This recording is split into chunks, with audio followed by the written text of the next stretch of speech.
Yeah, so as you know, the last slide just showed, stir shaken has been an evolving standard.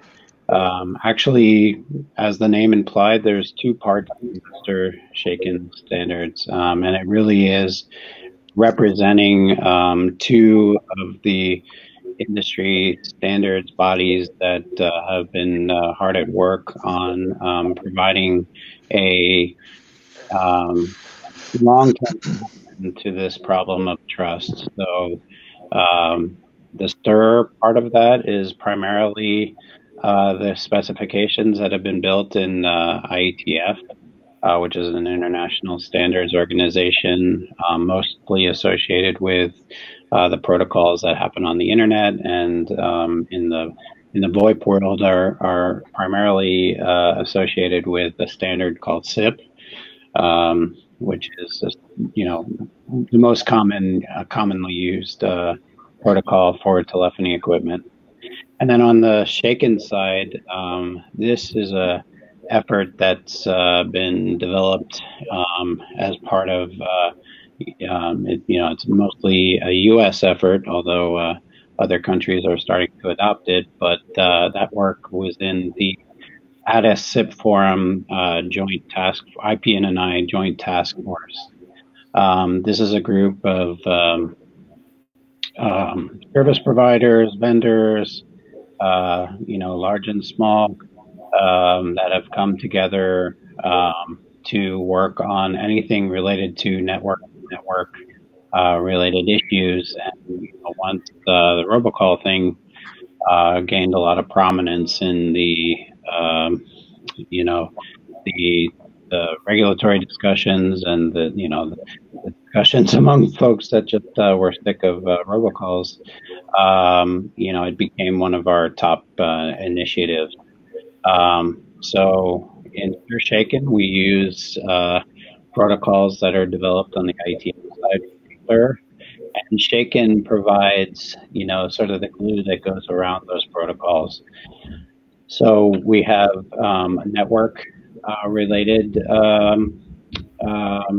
framework that, if you look at the diagrams on the screen now, we have a typical originating service provider, terminating service provider setup where the call is initiated. On the left, it's the logical element that is used to digitally sign a call is the authentication service, the STIAS.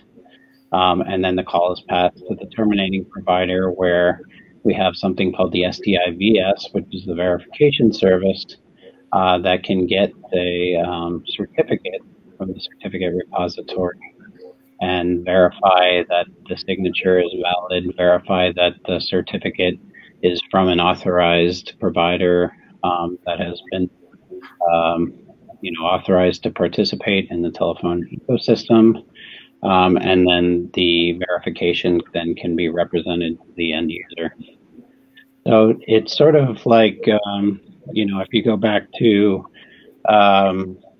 the web world, in the browser, you sometimes see a little lock icon next to the address.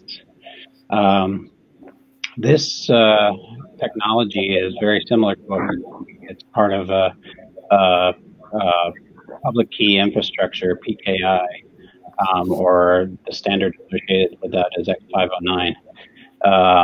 It's very commonly used, very widely deployed, very, it essentially is the basis of most of the trust in the web world. We just wanted to bring that over into the SIP world, and it's been long overdue, but we've gotten to that point, and now we have a basis for establishing trust that's independent of just service provider A and service provider B trusting each other. You can actually verify that with something that's embedded into the calls themselves, and the end consumer can trust it based on that ecosystem of trust.